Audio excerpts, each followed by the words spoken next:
Hello everyone. In this video we will be seeing part 12 of What If Deku Was in the DC Universe.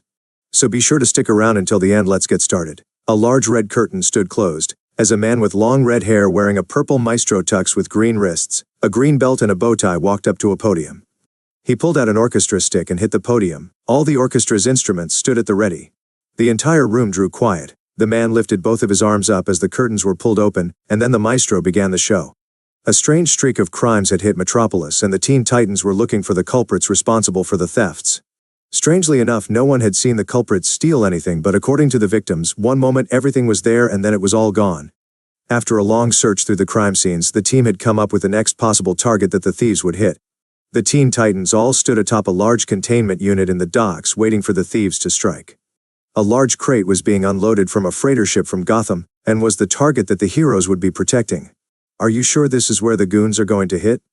Supergirl asked. "Yeah, plus what are we even supposed to look out for?" Power Girl added. "Yes, I'm sure this is the place," Batgirl answered before pulling out her bat tablet. "According to my research, everything that the thieves have stolen so far has been pieces of equipment for some kind of communication device, and now they'll need a big communication satellite for the machine that's being built. And we found out that Wayne Enterprises is bringing on their own new UN satellite here to show at the Metropolis convention," Bumblebee said. "According to the information on the company records, it can connect almost all corners of the world with ease. A perfect target for our thief," Wonder Woman said, "and we will capture them in the act. Look, over there," Deku signaled to his team. "Someone's coming."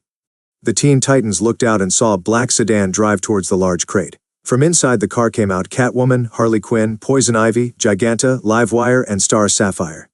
"It seems that our old enemies are behind these strange thefts," Green Lantern said. "But why? Either way, we must stop them before they steal it," Wonder Woman said before the heroes jumped into action. The Teen Titans jumped forwards, ready to fight. Back at the docks, the villain girls had just kicked away all the guards with ease before walking up to the crate that held the satellite. "With this baby in our possession, we will be able to get any information from all across the world and cause chaos in our wake," Catwoman said. "Unless the UN pays the ransom that we ask of them." "Oh, I can't wait to prank call the president of Japan and order pizzas for the German embassy," Harley Quinn laughed. "Japan has a prime minister, not a president," Harley, Star Sapphire corrected. "Well, we can still prank call All Might, right?" Harley asked. "Yes, Harley," Poison Ivy said. "I suppose we could." "Not if we have something to say about it," Deku said, causing the villains to turn and see the Teen Titans ready for a fight.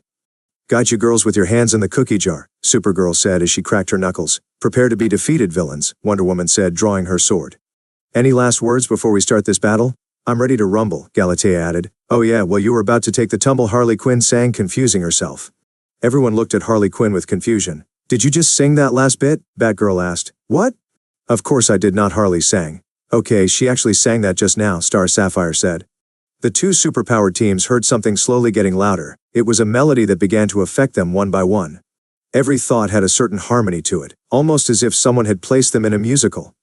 "Of course I did not. Wait, yes I did. I'm sounding shrill against my will and I cannot stop this singing," Harley sang. "And in my ears I swear I hear a quite distinguished ringing," Zatanna sang while placing her hand on her ear.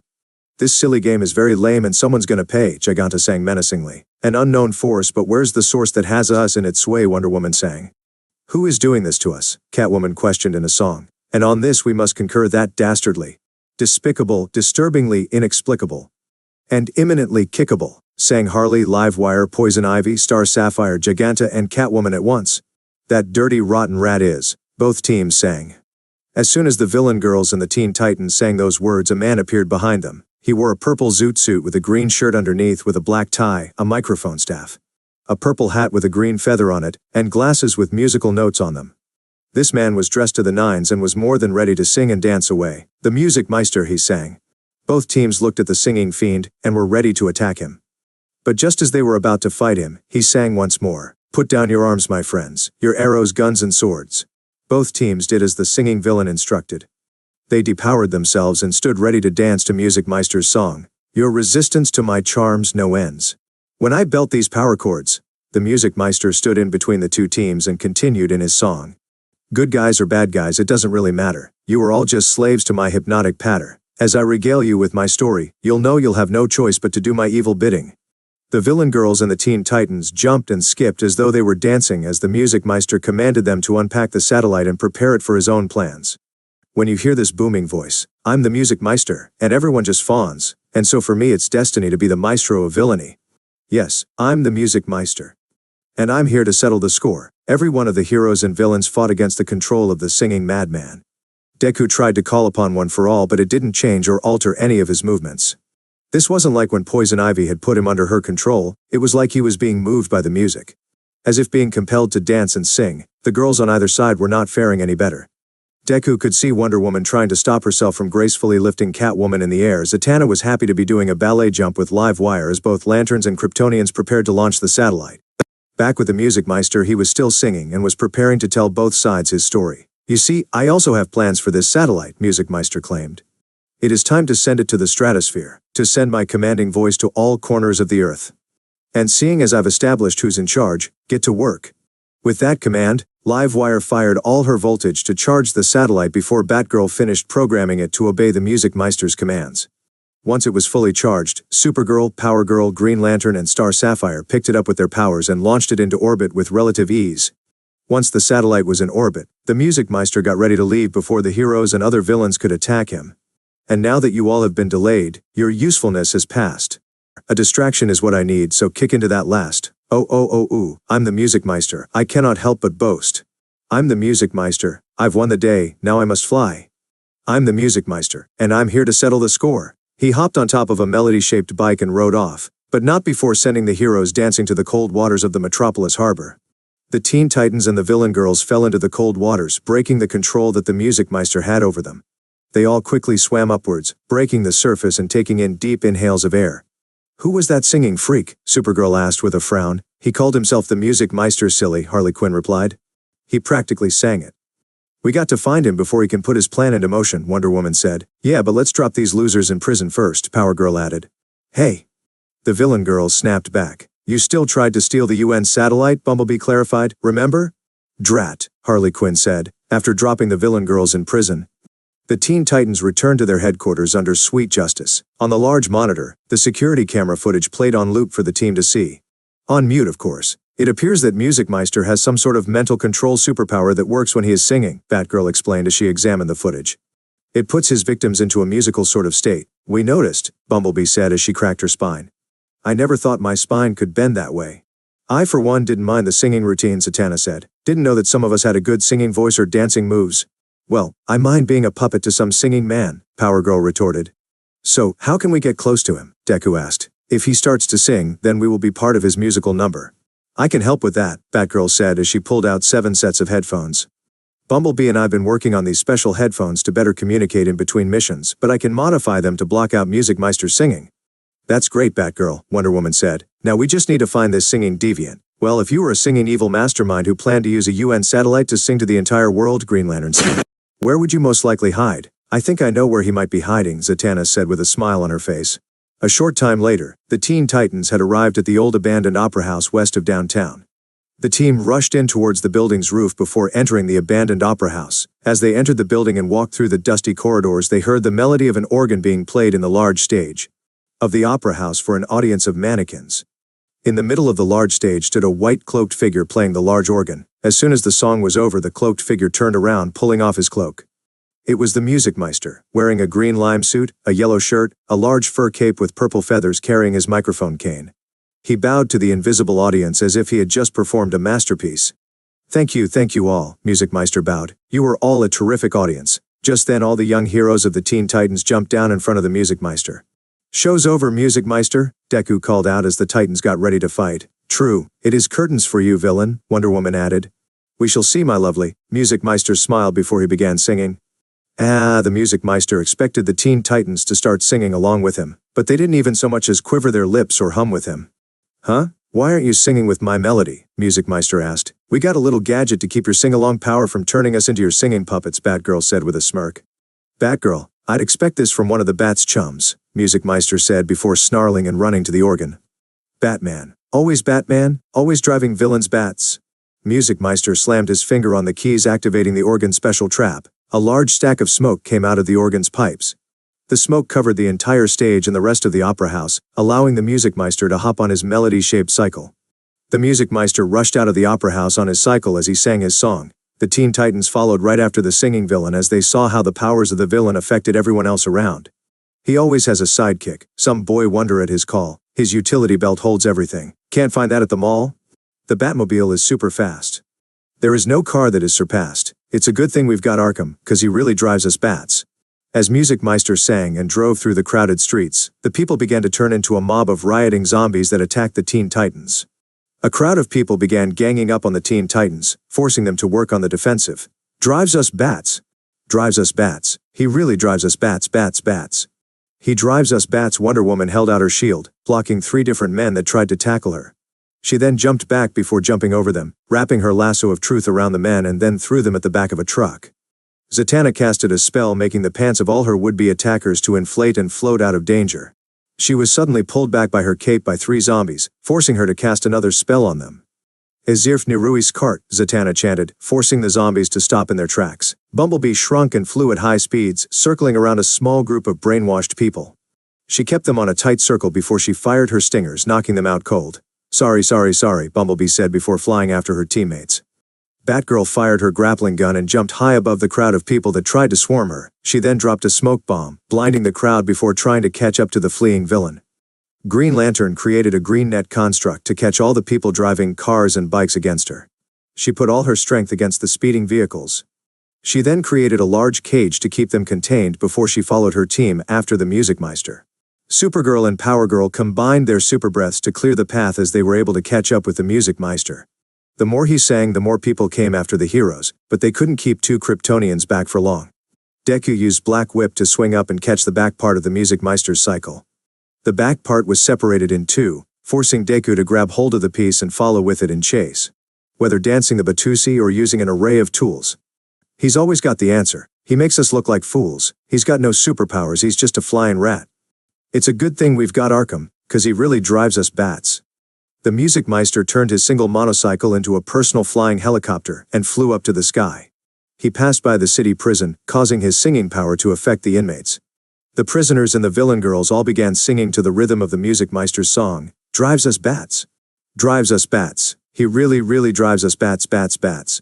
He drives us bats. Amidst all the singing, the Music Meister fired a rocket at the prison wall. All the prisoners ranging from petty thieves to the villain girls made a run for it. The Teen Titans quickly got to work and fought back against the army of jailbirds. Inside the prison, Black Manta swam inside a large fish tank before singing. Even without shark repellent, Clock King took over the song as he lifted some weights. He's tougher than he seems. Other heroes often ask, why is he always the top cat? He, D-drives.us stats, drives us bats, drives us b-bats. The Teen Titans fought wave after wave of prisoners. Knocking them down was little more than a chore for the heroes. We need to stop Music Meister before this spreads to the entire world, Deku called out as he unleashed a kick to a prisoner's stomach. Agreed, but he appears to have vanished, Wonder Woman said. Bumblebee, Batgirl, see if you can track him while we face these released prisoners. We're on it, Batgirl said before flipping a prisoner against another. Let's fly, Bumblebee. Batgirl fired her grappling gun. The hook caught onto a building corner, pulling Batgirl high in the air. She was followed by Bumblebee up to the top of the corner building.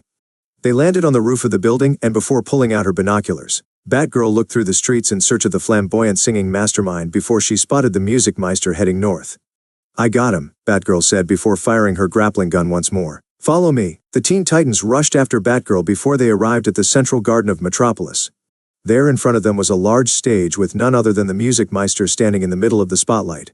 It would appear that the Titans have arrived just in time for the next part of the musical, Music Meister said with a smile. Let's end the show with a bang. Not if we can help it, low life, Power Girl said before the Teen Titans rushed after the Music Meister.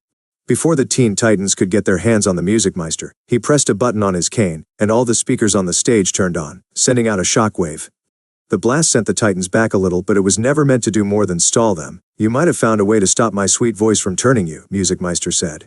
But with this stage linked to the UN satellite, I'll have the world as part of my very own musical. The Music Meister sings the song that the world wants to hear. Let's not fight, let's get along for your hypnotic profiteer. The Music Meister is the man that the world shall obey. So do your job, steal all you can. While you're under my sway, it's too late, now's the date, when the world became unfurled, a satellite projects my might, around my finger you'll be twirled. The Music Meister began to sing, and his voice echoed through the stage and out through the radio waves. His song was transmitted through the UN satellite, and that spread the Music Meister's message to all corners of the earth.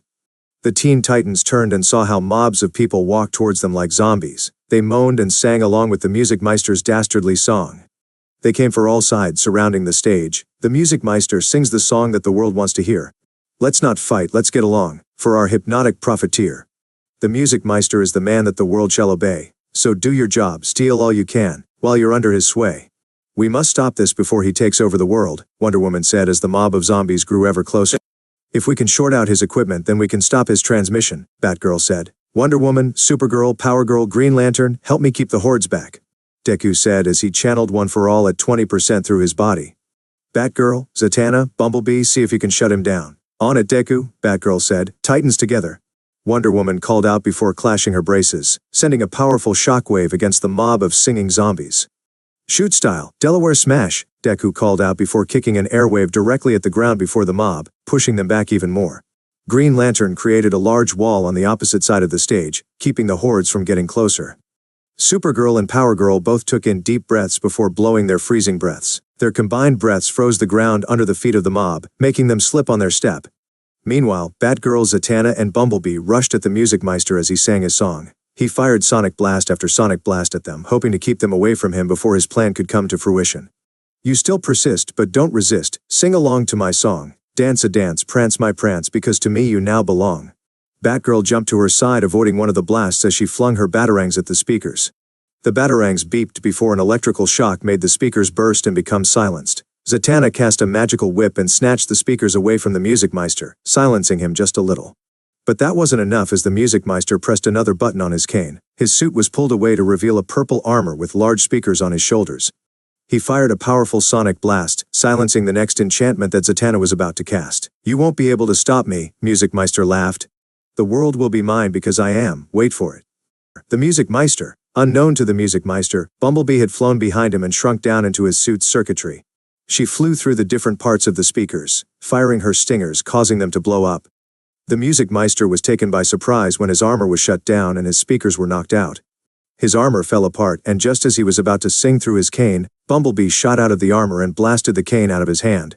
No, Music Meister cried out. With his equipment gone and his transmission cut, the people around the world that had heard the Music Meister's song regained their senses. Just before he could do anything to get away, Batgirl jumped in and punched him across the face. Put a sock in it, Batgirl said.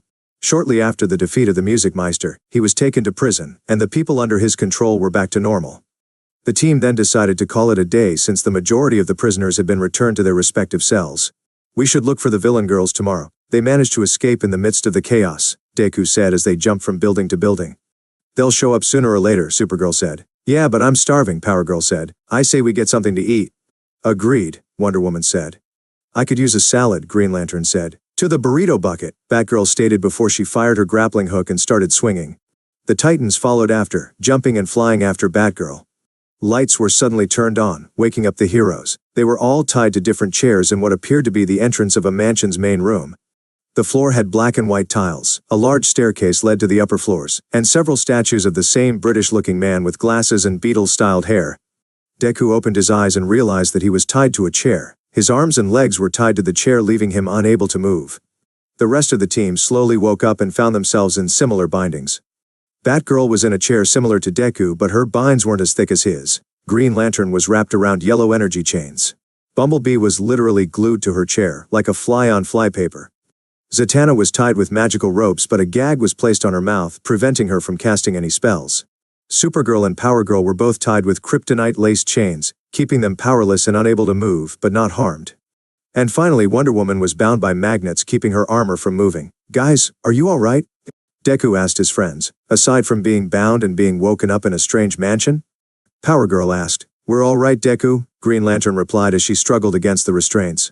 But I must ask, who is behind this? Wonder Woman asked. It's definitely not the villain girls, Bumblebee said. They are more for frontal confrontation. Then who could it be? Zatanna mumbled against her gag. That would be me, duckies, a voice called out, catching the attention of the bound heroes. They looked up to see a man at the top of the stairs. He wore a long-sleeved sports jacket with a Union Jack pattern on it, white pants and black shoes. He had red hair, glasses, and the front teeth stood out from his mouth. He carried a cane with a red ruby on its top. He then slid down the railing of the staircase and landed feet first in front of the group. Who are you? Where are we? Wonder Woman demanded. Answer. Allow me to introduce myself to you young whippersnappers. You may call me Mad Mod, and you heroes are in my special rehabilitation academy, Mad Mod said as he twirled his cane in his hand before leaning on it. Rehabilitation? But we're not doing anything wrong, Green Lantern said. Ah, now that is where you were wrong, my lad and lovey.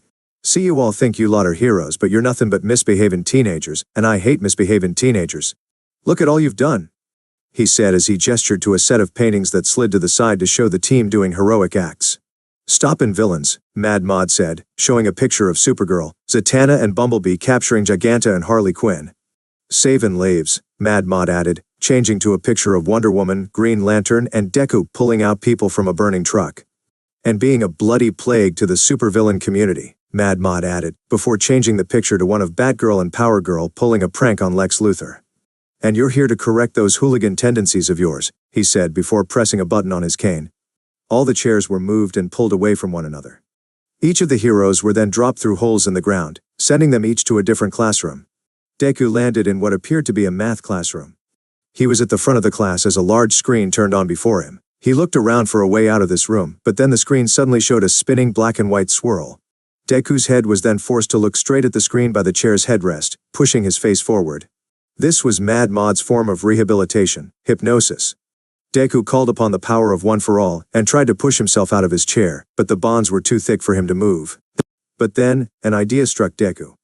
He looked at the screen, closing one eye as though he was aiming. "Black Whip!" Deku called out as the black energy whip shot out from his glove.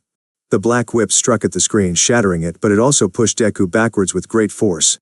He then fired another whip at the ceiling, sending himself down to the floor. A small crater formed from the impact, breaking the chair just enough to loosen his restraints.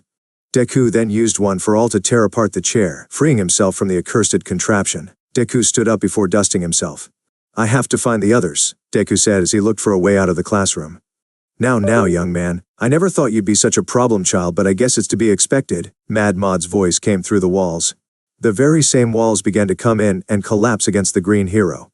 Deku looked for a way out as the walls closed in on him. He looked up and spotted the hole by which he had been dropped into the room. He called upon One for All once more and jumped high into the hole. Deku jumped once more before he broke out of the floor. He looked around to find himself in a hallway. "I gotta find the others," Deku said. "Ah, no anything but this." Deku turned to the source of the screams and rushed towards them with great speed. He ran past different doors until he found himself in front of the library entrance. He looked around through the different rows of bookshelves until he spotted a large TV screen like the one he saw in the other room. Deku then saw both Supergirl and Power Girl being forced to read book after book on proper etiquette and ladylike manners, as the screen showed a very familiar black and white swirling image. "Proper girls do not show their legs in broad daylight," a recorded voice said. "Young ladies must always ask for permission before leaving the table," another recorded voice said. "Oh my gosh, this is so boring," Supergirl said, unable to break free due to the kryptonite. "This stuff is like 50 years old," Power Girl added, forcing herself not to gag. "I'll do anything to make this stop," Supergirl said as she struggled against her bonds. Deku then jumped in with a kick ready to strike. "Florida smash?" Deku called out before slamming his feet into the screen, stopping the recording. "Greenie." Supergirl and Power Girl beamed with happiness.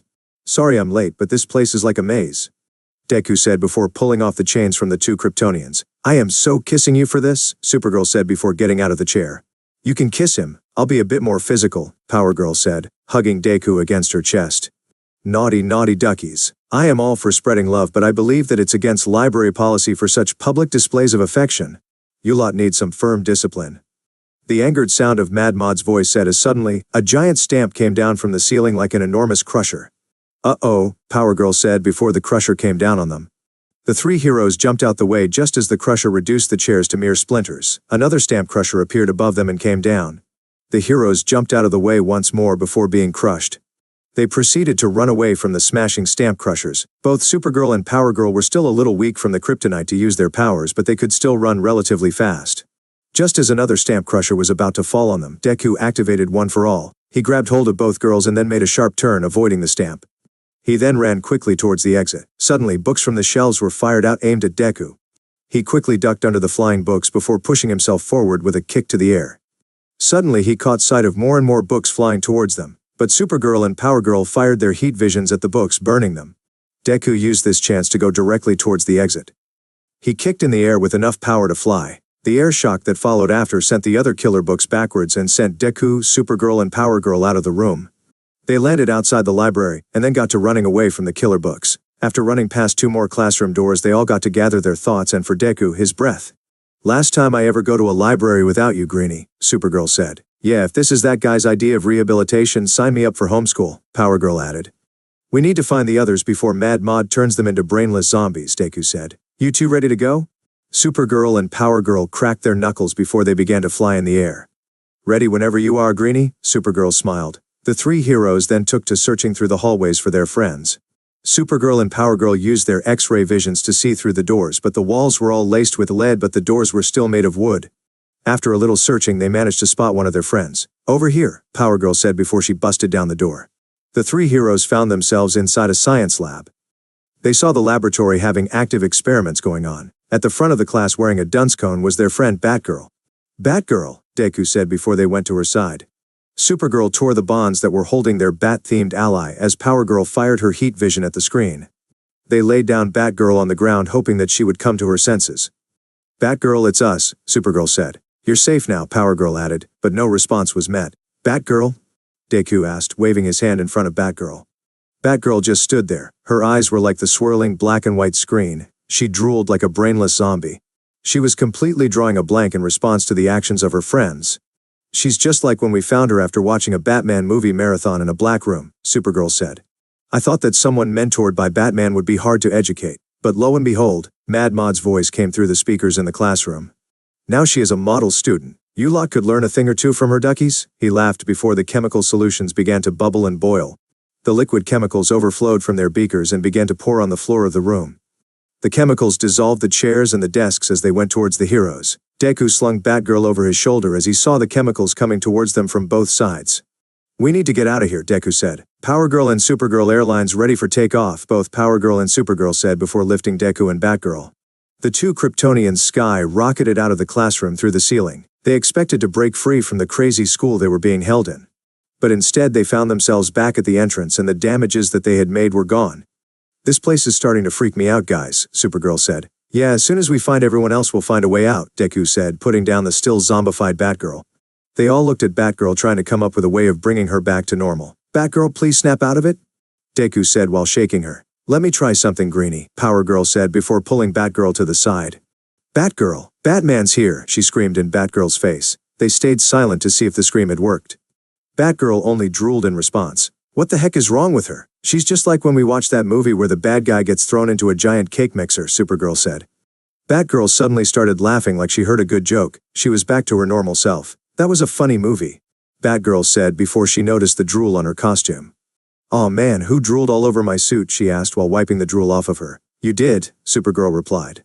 Yeah, Mad Mod as he calls himself sent you to a classroom and tried to hypnotize you, Deku explained, helping Batgirl get back to her feet.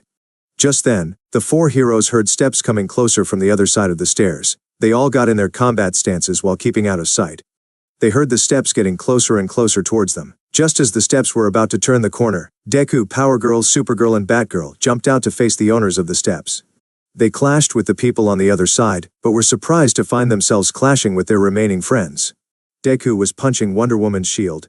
Power Girl had Bumblebee flying around her face. Green Lantern held Batgirl in a large green hand, and Zatanna had been tackled by Supergirl. Comrades, you are all safe, Wonder Woman said before hugging Deku, Supergirl, Power Girl and Batgirl. You guys have no idea how worried we were, Bumblebee said. What happened to you guys? Deku asked. Are you alright? We've been better, mi amor, Green Lantern said. I was put in the cafeteria. It was Sloppy Joe Day, she added with a shudder. Shop class wasn't a walk in the park either, Bumblebee said. I almost got sucked into the wood chipper.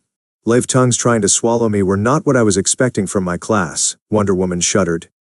At least you weren't stuck in gym class wearing a smelly uniform, Zatanna said, her left eye twitching. I'm so getting a shower after all this. Then we need to get out of here pronto, Supergirl said. Mad Mod seems to be able to control everything with his cane. If we can get it, we'll be able to escape, Deku surmised. Easier said than done, young man, Mad Mod's voice called out, getting the team's attention. Just then one of the framed pictures that hung on the wall shot out with the same hypnotic swirl. The Titans quickly covered their eyes, avoiding being hypnotized. Well, most of them avoided it. Batgirl was once again a victim of the hypnotic screen. Bumblebee fired one of her stingers, destroying the screen. She then caught the hypnotized Batgirl in her arms. They all turned to see Mad Mod come out of the ground in front of them, now wearing a black suit and tie. When are you lot going to learn? You're never getting out of here. Mad Mod laughed before running through the door away from the team. Titans after him, Wonder Woman said as almost all of the team followed her. Bumblebee stood back, holding a still drooling Batgirl. "Hey, what about Batgirl?" Bumblebee asked. "Make her laugh worked last time," Supergirl shouted back. Bumblebee looked at Batgirl, unsure of what to do. She thought back to something funny. She then remembered a good joke that she found really funny. "Why do Heisenberg's position and momentum operators always work from home?" Bumblebee began. "Because they don't commute," she laughed. Batgirl remained unresponsive. Bumblebee thought once more before trying something else. Boogers?" Bumblebee tried. Batgirl then began laughing. "Haha, boogers, a classic," Batgirl chuckled before looking down. "Aw man, I have drool on me again?" Bumblebee didn't waste any time in explaining what had happened. She shrunk herself before pulling Batgirl towards where Mad Mod had taken off to. Mad Mod chased song K2G. The Titans rushed after Mad Mod down through a corridor filled with pieces of art that all shared the same theme, Mad Mod.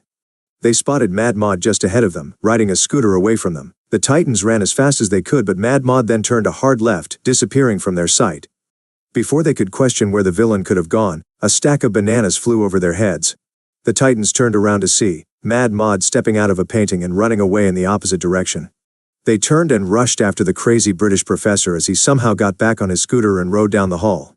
Just as the team was about to catch the crazy teacher, but then he turned the scooter into a large bazooka.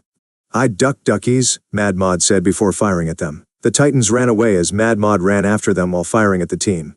He fired once more before Green Lantern created a giant cork construct to plug the bazooka. The last shot made the room go white. The Titans saw Mad Mod riding away on his scooter before taking on after him.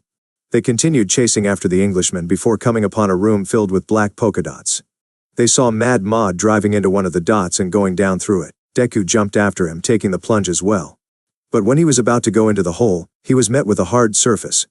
The Titans gathered around the black polka dot. They wondered how Mad Mod was able to go into this thing like it was a hole in the ground. Just then they spotted Mad Mod standing behind them on a separate polka dot. Deku jumped at the Englishman, but as soon as his foot touched the ground where another polka dot was, he plummeted through the ground. Batgirl and Bumblebee jumped at Mad Mod and they all fell down the same hole. Wonder Woman picked up the polka dot that Deku went through but was surprised to find that it wasn't connected to the ground. Power Girl and her walked through the dot before disappearing and the polka dot to fall to the ground. Supergirl, Zatanna, and Green Lantern all looked at the polka dots on the ceiling before Green Lantern stuck her hand into one of them. They then saw the hand appear on the opposite side of the room. All three of the girls each chose a different polka dot before trying to jump or fly into. As soon as all the heroes went into the polka dots, they each emerged in a different one.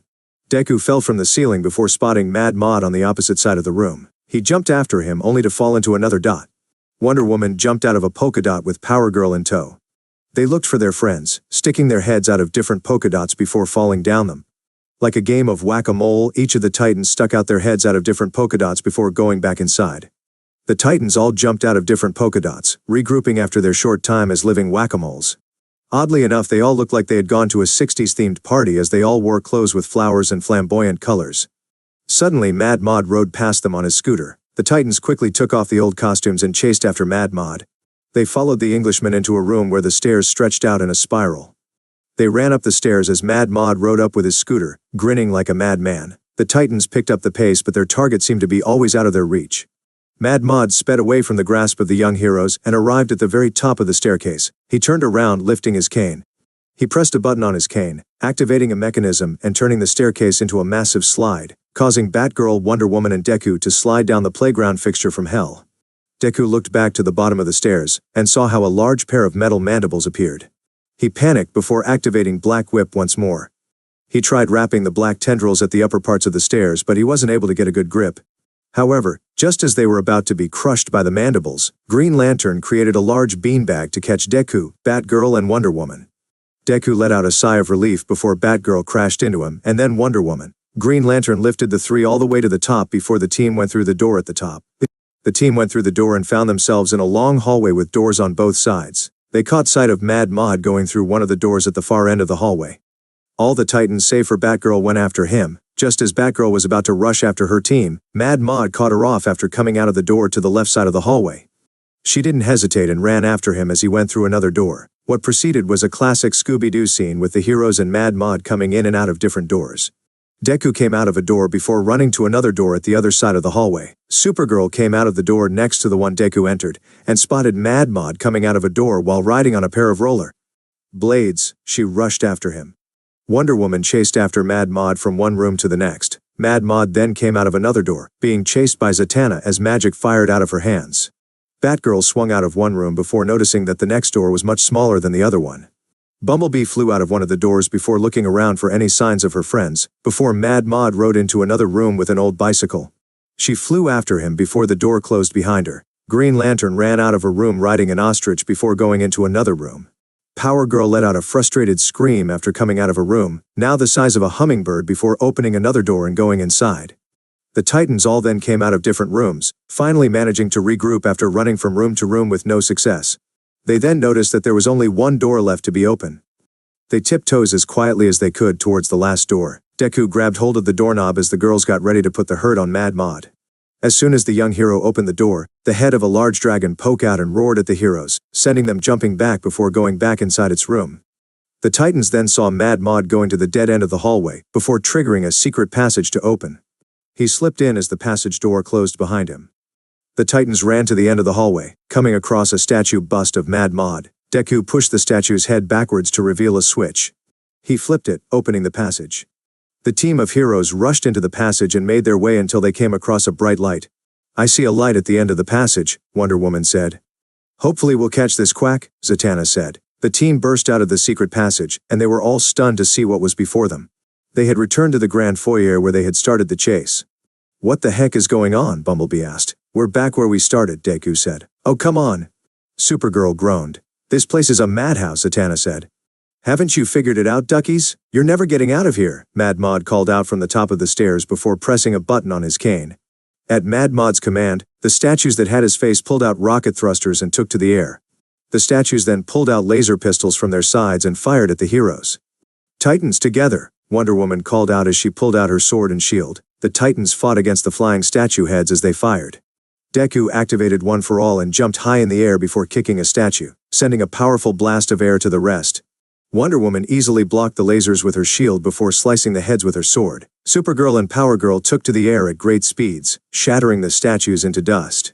Bumblebee dodged the lasers being fired at her before flying in between two different statues, causing them to fire at each other. Green Lantern created a green shield construct to block the incoming attacks. She then turned the shield into a large bubble to capture the flying statues. "I won't be able to hold them much longer," Green Lantern said as she struggled to hold the statues while they continued to fire. "Leave it to me," Zatanna said as her eyes turned bright purple. "Tel la ed korste en ruto tutsit tanatsni," she chanted before the statues all crumbled to dust. Back at the top, Mad Mod laughed. "You may destroy as many robots as you want, duckies, but you lot won't be going anywhere," Mad Mod said before calling more robots from the upper floors. "And just before you get any bright ideas," he added before pressing another button, the portraits lifted themselves off of the walls and turned into flying hypnotic screens. At the sight of them, Batgirl threw as many of her batarangs as she could, shattering many of the screens. "You are not pulling the same trick on me a third time," Batgirl said before a screen was dropped in front of her. Batgirl was once more hypnotized by the screen and fell down drooling once more. "One down and the rest are sure to follow." Mad Mod laughed, unaware that Deku had snuck up behind him. Deku took this chance and fired his black whip at the cane. A smile grew on his face, believing that he had managed to get his hands on the key for victory. His smile disappeared, however, as the quirk power had passed through the cane as if it wasn't there. "What the?" Deku asked himself before a stray statue tackled him.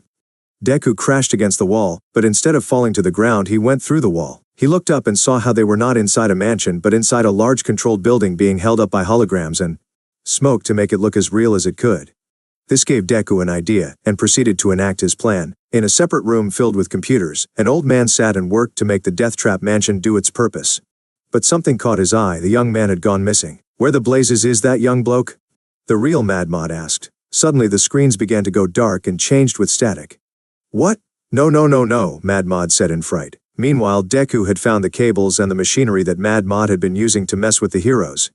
And he proceeded to destroy all of it with his quirk's power that would have made Bakugo proud. He punched and kicked at the machines, shattering the hardware. Deku then pulled the cables out, causing the holographic illusions to be switched off. Back with the rest of the team, they all stared as the statues fell to the ground, and all the screens followed shortly after. Even the holographic young Mad Mod began to disappear. "Oh no, pay no attention to the disappearing man," the holographic Mad Mod said before he turned into a voice without a body. "Oh, bugger." Back in the control room, the real Mad Mod got out of his chair in an attempt to escape. "Celebrate your victory now, duckies, but I'll be back," Mad Mod said before he came face to face with Deku. Hello, Mr. Mod. I think you should come with me, Deku said, wrapping Mad Mod with Black Whip. As Mad Mod was lifted from the ground by the black tendril, he grumbled under his breath. Bollocks, Mad Mod said. A short while later, the Titans found out that they were in an abandoned Coast Guard station not that far from the Metropolis coast. The team opened the metal lid and basked in the warmth of the sun. Mad Mod was tied up by a green will construct rope. Oh yeah, this is so much better, Zatanna said. I could not agree more, Zatanna, Wonder Woman agreed. Guys, we have a problem, Bumblebee called out as she pulled out a still hypnotized Batgirl. I've tried everything to make her laugh, but nothing's working. I even imitated the sound of an armpit fart. I'm afraid that Batgirl's going to be a brainless zombie forever. She had a brain to begin with? Power Girl deadpanned. Batgirl burst out laughing at the statement, somewhat surprising the group of teenage heroes. Ha ha ha ha! Good one, Power Girl, she laughed before realizing what she had said. Aw, that's just hurtful there, PG. It was late at night in Metropolis. There usually wasn't anyone walking around at that hour, but an old lady had just locked up her shop and was on her way back home. She walked through the streets just like she had done many times over the years. She heard some rattling happening behind her, causing her to speed up her pace. She glanced over her shoulder to make sure that no one was following her. However, she bumped into someone. The old lady looked up and saw a big man wearing a black ski mask over his head. If you're thinking about screaming for help, I don't recommend it, he said, pulling out a pocket knife from his pocket. Now, hand over the purse and no one gets hurt. He added, gesturing to the old lady to comply. The only one screaming will be you, a voice called out from above their heads. The purse thief and the old lady looked up and saw a green lightning-covered shoe coming down from above. What the purse snatcher cried out before the black shoe kicked him in the face. The criminal was sent skidding back with a shoe print on his face. He looked up, groaning in pain. The sight before him was the last thing he wanted to see in an easy score. Now in front of the old lady stood a hero. Deku from the Teen Titans had arrived, clad in his iconic green suit with long white gloves, black armored pants and shoes, and his green rabbit hoodie and metallic mouthguard. He had gotten the late-night patrol of that area of Metropolis, and was more than ready to stop any villain that crossed his path. The young hero took a combat stance and glared at the criminal. He smiled under his metal mouthguard before saying his catchphrase, "No need to worry because I am here." Deku called out, striking fear into the criminal's heart. Now, surrender before things get ugly. The criminal was no fool, however. He scrambled to his feet and took off, dropping his knife in the process. Deku ran after him, making sure that the criminal wouldn't try anything else. But he stopped after the knife. He reached down and picked it off the ground. Well, that's probably for the best, Deku muttered before looking at the knife. I'll drop this off at the police station and let them track him down. My goodness, thank you, young man, the old lady said, getting Deku out of his thoughts. Deku turned to face the old lady, putting away the knife in his utility belt. Are you all right, Mom? Did he hurt you? Deku asked. Here, let me escort you to your home. Oh, what a gentleman, the old lady said as they walked off away from the scene. However, above their heads on the rooftop, a figure was looking down on him like a hawk. The figure was feminine with long black hair and a pale white mask with a red dot on the forehead, resembling the Japanese flag. So, he is All Might's heir? A waste of power and far too reactive to the problems, the figure said. He needs to be a symbol of justice, and yet he allows evil to go unpunished. I will show him the error of his ways, she added before running atop the rooftops. In a dark alley far from the scene, the ski mask criminal kicked down a trash can in rage. I don't believe it, just my luck that Mr. Hero Rabbit shows up before I can make do with that old hag's wallet. How's a villain supposed to make an honest living with that punk cramping my style? He rambled on. Next time I'll take care of him with some guys. You will not have an next tea time. The criminal turned around and saw the same figure stepping into the alley with shadows covering her body. Oh great, another one of them Titans, the criminal sighed. All right, take me in, not that it'll make a difference. I'll be out by the end of the week. The figure didn't respond. She narrowed her eyes at the criminal in front of her. Her left hand grabbed hold of her katana's sheath. The criminal looked at her with confusion. I said I give up. Aren't you going to take me to the cops or something? The criminal asked. No. The figure replied. She pushed her sword free with her right thumb. She grabbed the handle of her sword with her left hand. In the blink of an eye, she drew the curved blade that glowed a pale white. She charged at the criminal, and before he could so much as scream, she struck him with the blade. She wiped the blade clean as the criminal fell down to the ground. Without looking at her slain adversary, she sheathed the blade. I will right the wrongs of this city, and bring about true justice, she said before vanishing in the shadows. It was now day as Diana stepped into the ring while wearing a white fencing uniform. She lifted her foil with her left hand, and assumed her combat stance with her signature smile. She thrusted against her opponent, forcing him to parry the attack. She swiftly moved her feet, pushing her opponent back with the speed of her blade. With a powerful war cry, she swung her blade past the defense of her opponent and poked him out. A bell rang, signaling the end of the match. Wow, that was amazing, Diana, the opponent said, taking off his face mask. You are so good that I barely lasted a second against you. Maybe you should be captain, he added, shaking Diana's hand. Nonsense, I merely wish to sharpen my skills and improve. You are much better as the captain of the Metropolis Fencing Club, Joe, Diana replied, shaking his hand. You should be proud of your improvement. You lasted longer than last time. Yeah, but only for 2 seconds, Joe replied. I think I'll call it a day after that brutal fight. Very well, who would like to go next? Diana asked, turning to the remainder of the fencing club. The rest of the fencing club members stiffened up at the sound of Diana's challenge. Their faces turned to express horror and fear by Diana's challenge. They quickly picked up their equipment and rushed out the door, claiming that they had doctor appointments, dinner plans, dates, and even a claim that they needed to go visit their in-laws. Was it something I said? Diana asked. Don't take it personal, Diana. We aren't pretty thrilled about getting our butts kicked by you, Joe replied. Maybe you should call one of your friends and see if they are available to challenge you? Like your boyfriend, Izuku? I don't think so. They aren't as experienced in sword fighting as I am, Diana said with a sad tone. I shall challenge you then, a stern yet feminine voice called out from behind. Diana turned around and saw the owner of the voice. She was dressed in a red fencing uniform that hugged her hourglass figure like a second skin. Her protective helmet concealed her identity, but Diana could infer that she had noble bearings. She held her foil in her left hand and pointed it at Diana. Diana smiled at the sight of the opponent challenging her to a fight. Ah, you're the new girl. You two play nice and be sure to lock up after you leave, Joe said, feeling like he had to get out of the gym. After Joe nearly ran out, Diana held out her own rapier blade and took her spot across from her opponent. I did not quite catch your name, Diana said as they both assumed their combat stances. I did not give it. If you win, I might give it to you, the red swordswoman replied. Neither female warrior moved at first. They sized their opponent, waiting for the other to make the first move.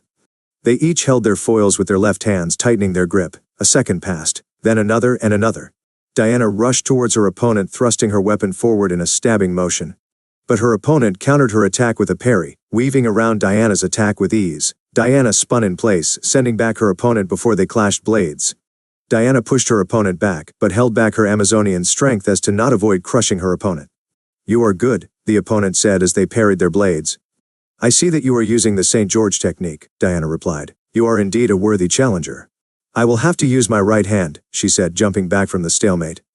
Diana threw her foil in the air, catching it with her right hand. She charged once more, clashing blades with her opponent.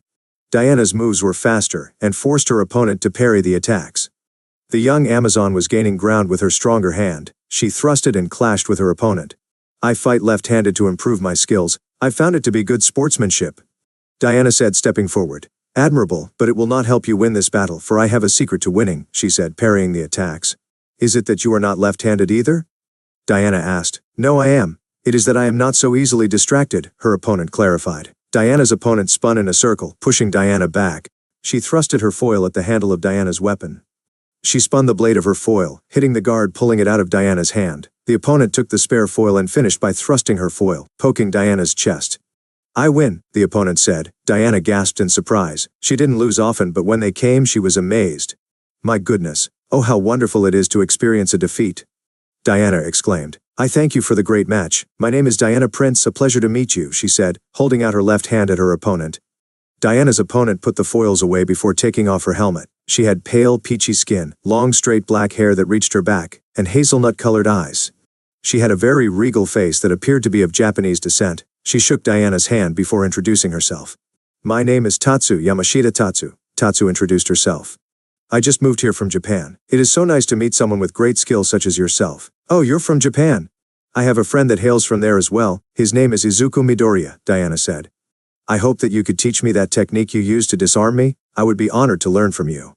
How about now? Tatsu asked, handing Diana her foil back. Diana smiled as she picked up her weapon. They both assumed their combat stances. They then spent hours going through the lessons of Tatsu's technique. The sun had just fallen as they still practiced and trained with each other like two trained warriors. Diana finished the training combat by copying Tatsu's technique and disarming her. Tatsu was impressed with Diana's skill. Incredible, I've never seen someone learn that technique so fast, Tatsu said. Well, I've had a good teacher, Yamashita-sensei, Diana said, bowing in respect. Tatsu will suffice, Tatsu said just as the door to the gym opened up. The two girls turned to the doors and saw Izuku stepping into the gym. Hello, Diana, are you here? Izuku asked. Oh, Izuku, right here, Diana said, waving at her friend. What are you doing here, she asked as Izuku walked towards her and Tatsu. I came looking for you, it's pretty late, Izuku said, pointing to the window behind the two girls. I guess you must have gotten very into your training. You are one to talk, Izuku, Diana replied, blushing slightly. You can get into training as much as I do sometimes. I hope I'm not interrupting anything. I should go, Tatsu said, feeling a little out of place. I'll leave you alone with your boyfriend Diana. Tatsu's eyes landed on Izuku. Apart from his green hair and, for lack of a better term, baby-faced appearance, he looked rather plain to her, but she could see that more was under the surface. Oh, I'm sorry, Tatsu. This is Izuku Midoriya, the friend I was just telling you about, Diana said, introducing Izuku. Izuku, this is my new friend, Tatsu Yamashita. She just moved here from Japan. She's a skilled warrior and an excellent teacher, she added. Oh, hi there, nice to meet you, Izuku said, bowing in respect. Tatsu bowed in reply. We'll be right back, we just need to change and lock up, Diana said, pulling Tatsu to the changing rooms. We'll be out in a second. All right, take your time, Izuku said as Diana and Tatsu left for the changing rooms. A short time later, Diana and Tatsu came out of the gym wearing their normal clothes. Tatsu wore a long-sleeved hoodie with a gray chest and red sleeves, black tight pants and black slip-on shoes. I hope we did not make you wait long, Midoriya, Tatsu said. It's no problem, Yamashita-san. You didn't take that long, Izuku replied, scratching the back of his head sheepishly. Izuku, you will never guess what Tatsu likes to do, Diana said. She likes to train just like me. We're going on a training spree on Saturday, would you like to join us? She asked. No sorry I can't. I promised Kara and T that I would help them with their studies, Izuku apologized. Then perhaps we'll be able to hang out another time, Diana said. If you are comfortable with it, Tatsu? Oh, I would not mind him joining us. It would be nice to have someone from my native home around, Tatsu said. I'll see you tomorrow, Diana, and I'll meet you at a later date, Midoriya-san, she added, bowing in respect. Izuku and Diana bowed as well before they left the gym, leaving Tatsu to go on her own way. Diana and Tatsu met on Saturday, and just as they agreed, they went on their own training montage. They wore sleeveless shirts and tight training pants. They tied their hair in ponytails before entering the gym. First, they picked up a heavy pair of dumbbells and lifted them with ease and intensity. They moved on to boxing and hand-to-hand combat. They furiously punched at the large sandbags and then took turns punching their abs. They raced up the stairs of a tall building.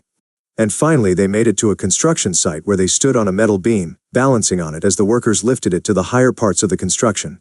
The two women had developed a strong bond of sisterhood and literal strength. The week had ended, and the Teen Titans had settled on a movie plan for the night. They were walking out of the high school while Jessica listed out their plan once more. All right, we have chosen to watch Space Quest Wars V, right? Jessica asked. Yes, I think we came to that conclusion, Izuku said. It has good special effects for Karen. I really want to see the spaceships, Karen squealed. Good costume designs for Z, Izuku added. The dresses for the trailer were just so divine, Z said. It has a good story for Jessica, Izuku listed off. I look forward to the plot of the story, Jess smiled. Lots of action for Kara and T. Yep, Kara replied. Give me lots of fighting and a bag of popcorn and I'm happy, Galatea said.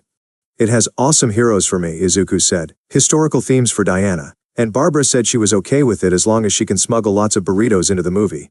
Barbara stuffed her backpack full of burritos with an obsessed smile on her face. Soon, my pretties, Barbara moaned. Oh, I'm sorry friends, but I'm afraid I can't go with you, Diana apologized. I agreed to meet Tatsu in the boxing ring. Again? Wow, you must really enjoy training with Tatsu, Izuku said. When are we going to meet this mysterious friend of yours anyway? Kara asked. You may meet me now, Tatsu's voice spoke from behind the group. The Titans jumped back seeing that Tatsu stood amidst them. Hello, Tatsu said awkwardly. Oh, hello Tatsu. These are our friends, Kara, Galatea, Z, Barbara, Jessica and Karen, Izuku introduced. Girls, this is Tatsu. It is an honor to meet you, friends of Diana and Midoriya, Tatsu said, bowing in respect. Oh, you don't need to be so formal. We're also happy to meet you, Tatsu, Jessica said. You got style, girl, Z said. I like your hoodie. Yeah, glad to finally meet you. We've heard a lot about you, Kara added. After hearing those words, Tatsu got into a combat stance. What have you heard? Who has spoken behind my back? Tatsu asked the group with intensity. I will make them regret spreading lies about me. The demonstration of intense warrior reflexes raised a few eyebrows from the group, even from Diana and Izuku. No, Tatsu, they mean we've said good things about you, Diana said, calming down the Japanese woman. Yeah, we have been telling them how good you are, Yamashita-san, Izuku added, holding his hands up in defense. The words of both Diana and Izuku seemed to have done the trick. Tatsu calmed down, dropping her combat stance. Oh, that is good then, Tatsu said. So Izuku and Diana told us that you're from Japan. Where exactly are you from? Jessica asked. Tokyo, Kyoto, Musutafu, like Izuku? None of those cities. I'm from a place that I can never return to, Tatsu said sadly yet dramatically. Right, Galatea replied. Well, we kinda need to go. See you later, Diana, you too, Tatsu, she said as the rest of the group left the area while she dragged Izuku away from the situation. As most of the Titans left the high school grounds, Izuku couldn't help but feel like they had been a little rude to Tatsu. Izuku's guilty feeling didn't subside through the course of the walk to the movie theater, nor during the duration of the film. He hadn't been able to enjoy the film because he couldn't shake the feeling that there was something more about the new Japanese student. She was always so uptight and disciplined, like a warrior on a mission. From what Diana had told him, Tatsu seemed to be more at home preparing for combat than what a normal teenager would. She also avoided talking about her past or anything else that didn't have to do with training. It just bothered Izuku for some reason. The Titans left the movie theater after watching their film. I'm not saying that the movie was bad, but it felt more like a setup for the Space Quest Wars 6, Barbara said. Darling, are you all right? You've been quietly mumbling all the while, Z pointed out, snapping Izuku from his daze. Oh, sorry about that, Izuku replied. Oh, don't worry, Izuku. We know it's one of your quirks, Karen said. I've just been thinking about Tatsu, Izuku said. Dude, you already got more girls than any man can handle. Why do you want one more? Galatea asked. It's not like that, I swear. But shouldn't we have said something to Tatsu? I feel like we didn't leave things on the best of terms, Izuku said. I also think that she's hiding something from us. Well, we just met her, so maybe, Karen said. Just then both Kara and Galatea stopped on their tracks. You guys hear that? Kara asked. Hear what? Jessica asked. It sounds like an alarm, Galatea said. It's coming from the jewelry store. Should we get Diana? Izuku asked. It'll take too long, let's do it, Kara said, revealing the crest of the House of L. The Teen Titans quickly suited up and raced towards the source of the alarm. The jewelry store's door was cut open in the shape of a cat's head. The heroes entered the store ready to battle against their least favorite cat burglar, Catwoman. Be careful, Catwoman will have something ready for us, Deku said as the Titans looked for their enemy. She must have cut the cameras, but the alarm worked on a separate network. There's no telling what she'll have waiting for us. However, their expectations of a hidden trap ended when they spotted Catwoman laying face down on the ground. Is her plan to look like she fell asleep mid-heist? Bumblebee asked as the team slowly approached the cat burglar. Deku turned Catwoman on her back, revealing her face. Catwoman's face was pale, her mouth hung open, and her eyes were no longer mischievous brown but a ghostly white. What happened to her? Batgirl asked. Power Girl picked a stick from one of the trees outside. She poked Catwoman's face, hoping for a reaction. But she didn't get any. She's not responding, Power Girl said, poking the downed villainess. Maybe she passed out? She poked at her again. Power Girl, knock it off, Green Lantern said, taking away the stick. Batgirl kneeled next to the downed Catwoman to see what had happened. She pressed her fingers against Catwoman's wrist to check for a pulse. She felt it, although it was weak. Well, she's still alive, but she isn't responding, Batgirl said as Zatanna knelt to her. Let me see what I can do, Zatanna said as she casted a spell on the cat burglar. Zatanna's magic passed through the body of Catwoman. It went from head to toes, checking for any sort of anomaly. Zatanna jumped back in shock once her spell had run its course. Zatanna, what did you find? Is it bad? Deku asked, helping the young wizard to her feet. This is dark magic. Some really nasty stuff, Zatanna explained. Someone has used it to steal Catwoman's soul. Her soul? Bumblebee screamed. Or what do we do? We can't leave her here. We'll take her to a safe place and then find out what happened to her, Deku said as Supergirl slugged Catwoman over her shoulder. The Titans left the jewelry store with Catwoman in tow. As they walked, they discussed who the possible culprit could be. None of their usual villains had such mastery over magic to steal a person's soul. The idea that someone new had done this was a big one. But the hunt for the new villain would have to wait. Now they needed to put Catwoman's body somewhere safe. Where can we put her? Bumblebee asked. We can't just drop her in the lair, she'll discover our secret identities. Oh, we can drop her off at my house, Batgirl said. My dad is out most nights. But won't that just lead to your dad learning your secret identity? Galatea asked. Nah, he'll never find the body. I have some experience hiding bodies, Batgirl said. That's not a good thing, Deku said with a sweat drop. Relax, I'm from Gotham. Hiding a body isn't a big deal, Batgirl said before tripping over something. That something was the downed body of Harley Quinn. She was in the same state that Catwoman, with the ghostly white eyes. No way, she's just like Catwoman, Galatea said, poking Harley with a stick. Green Lantern took the stick and threw it away. So whoever stole Catwoman's soul must have taken Harley's as well, Batgirl said. But why? I'll go get something to take them on, Green Lantern said, flying off for a transport. I hope she doesn't take long, Deku said, before noticing Supergirl and Power Girl painting the faces of both Catwoman and Harley Quinn. Supergirl, Power Girl, don't do that. Catwoman had a smeared happy face made with lipstick and Harley had a mustache and beard. Were you two using my lipstick? Zatanna asked. We didn't have anything else, Power Girl said sheepishly as Green Lantern arrived with a van. Alright, let's get him in, Green Lantern said, poking her head out of the driver's window. I just hope my mom doesn't find out that we're transporting soulless villains. The Titans loaded up the 2 downed villains in the back of the van before getting in. Green Lantern drove off the van as Batgirl told her the directions for her house. "Alright, so we have to hide 2 bodies, no biggie," Batgirl said as they drove off. "Now take the next turn to the left," and she was cut off by Green Lantern hitting the brakes.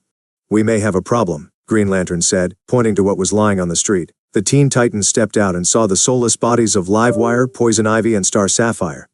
"Okay, I'm starting to see a pattern here," Bumblebee pointed out. "Whoever is doing this is only targeting villains."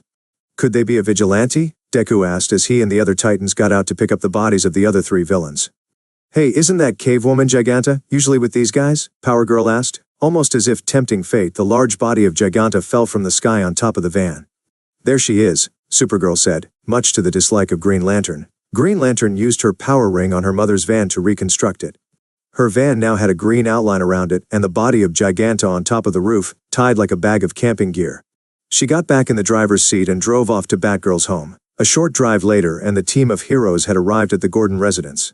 The Titans rushed the soulless bodies of their most notorious villainesses and stashed them in Batgirl's room.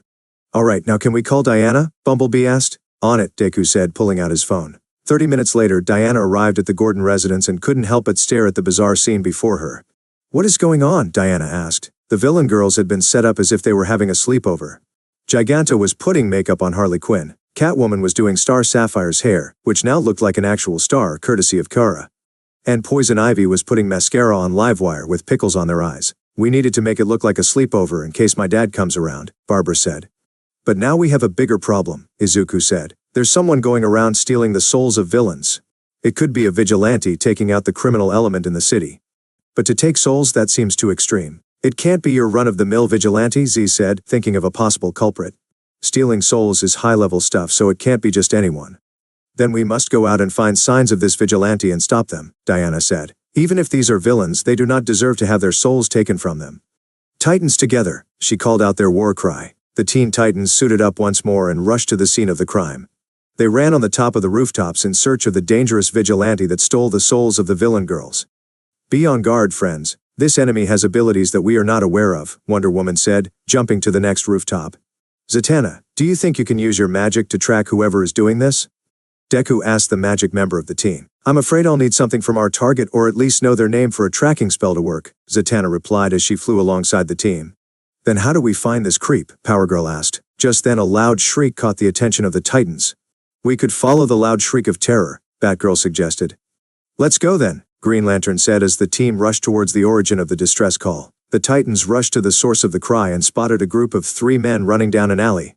All the men wore dark suits and black ski masks on their faces. One of them turned around and fired his gun 3 times before it ran out of bullets. "Who are those guys?" Supergirl asked. "They look like they were just in a heist dressed like that," Batgirl commented. "But why are they running scared?" Deku asked. Just then the answer appeared down in the alley. A figure with long black hair rushed against the robbers. The man with the empty gun was struck by a swift ghostly blade, falling down with his eyes ghostly white.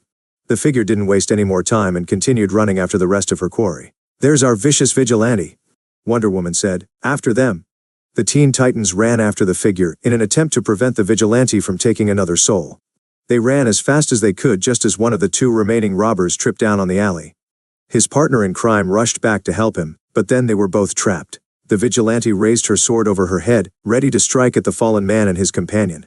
In a swift movement she brought down her blade, forcing the robbers to close their eyes in fear. But the strike never came. They slowly opened their eyes and saw Wonder Woman blocking the attack with her shield. "Leave now," Wonder Woman said over her shoulder. The 2 robbers ran out of the alley just as Wonder Woman pushed back the vigilante with her shield. As the vigilante skidded to a halt, she jumped upwards, trying to catch the robbers, but she was caught by a green rope construct. She was pulled upwards to the rooftop where she was dropped. She landed gracefully on her feet before spotting the Teen Titans surrounding her. The Titans now had a good look at the vigilante in question. She had long black hair, a white mask that covered the upper part of her face with a red dot in the middle. She wore a black shirt that clung to her skin along with a pair of black leggings, red stealth-armored sheen protectors and shoes, an armored female samurai chestplate, and a shoulder Karuta armor over her right arm over a red sleeve. And she held a ghostly white samurai katana in her left hand. "Your little soul-stealing streak is over, Vigilante," Wonder Woman said, drawing her sword. "You dare get in the way of my mission? I should have expected as much," she said, glaring through her mask. "Heroes are nothing more than mere treatments for the symptoms." "What are you talking about?" Deku asked, preparing for a fight. I am most surprised that you do not understand it, heir of all might, she said, sending shivers down Deku's spine. Deku's eyes widened at the words that this female ninja was saying. Villains cannot be contained. They need to be taken out for peace to truly be achieved. That is why I'll wipe out any who threaten peace. For I am Katana, Katana said. Now step aside. I have work to do. But none of the heroes moved an inch. Not happening, sister, Supergirl said. Titans together, Wonder Woman called out, charging at Katana. Katana didn't waste her breath. She would strike down those that got in her way. She dodged the attacks of both Supergirl and Power Girl, swiftly striking them in the back with her ghostly sword. Both Supergirl and Power Girl gasped at the sword strike. There was a moment of shock when the attack landed on the two Kryptonians. Their bodies stood still for a brief moment before their very souls came out from the inflicted wounds. The souls then traveled into the sword as if it absorbed them. No way, the Soul Taker's sword, Zatanna gasped. You know that sword? Deku asked. It was forged a long time ago by a warrior mystic that sought to punish the wicked by trapping the souls of the evildoers inside his blade, Zatanna explained. How do we get them out? Wonder Woman asked. We need a special spell known only to the wielder of the sword, Zatanna explained. But you shall not have it, villains, Katana said with anger in her voice. Release our friends, Para, Green Lantern said, creating a green construct. Green Lantern created a large butterfly trapping net over Katana. She slammed it down, forcing the vigilante to jump back, avoiding capture. Batgirl took the chance and jumped in to capture the ninja woman. She flung her batarang at Katana, wrapping her with the rope tied to the bat-shaped shuriken. Batgirl pulled on the rope, tightening it, but before she could procure the vigilante, Katana sliced the rope with ease with her blade. Katana grabbed hold of Batgirl's rope and pulled her towards her. She readied her blade to take Batgirl's soul, but she was caught by Deku's black whip. Deku pulled her back with his quirk along with his full cowling, increasing his strength. He flung Katana away from Batgirl, and right into an awaiting Wonder Woman. Wonder Woman clashed her blade against Katana's blade. They clashed and parried each other with great skill and power. However, the more that Wonder Woman clashed steel against the vigilante, the more she saw similarities with her opponent's skill. She pushed and thrust her blade against her opponent, trying to break her defense. But Katana was doing her best to remain with the upper hand. Katana spun in place, slicing in a circular fashion. Her attack forced Wonder Woman to jump back, giving Deku, Zatanna, and Bumblebee to jump in to fight. She ducked under Deku's spinning kick before she pushed him back. Katana then focused on the attacks of both Zatanna and Bumblebee. Zatanna fired a blast of magic, which Katana narrowly avoided. She fired another blast only to get the same result. Zatanna created a protective bubble around herself just as the blade of the Soul Taker sword came at her. The attack didn't shatter the bubble, but it did send her back. Bumblebee shrunk down into her small size. She flew around Katana's head, buzzing like a normal bee. Katana smacked Bumblebee away with a powerful left hand, just as she was about to fire her stingers. Katana turned her attention back to Green Lantern and Batgirl as they swung after her. Wonder Woman helped Deku back to his feet. We aren't getting anywhere like this, Deku said. I have an idea, cover me, Wonder Woman said before they charged at Katana. Katana sliced through one of Green Lantern's constructs before giving a split kick to both Green Lantern and Batgirl. Since you have decided to stand in my way, I am left with no choice but to strike you all down, Katana said, lifting her sword to strike.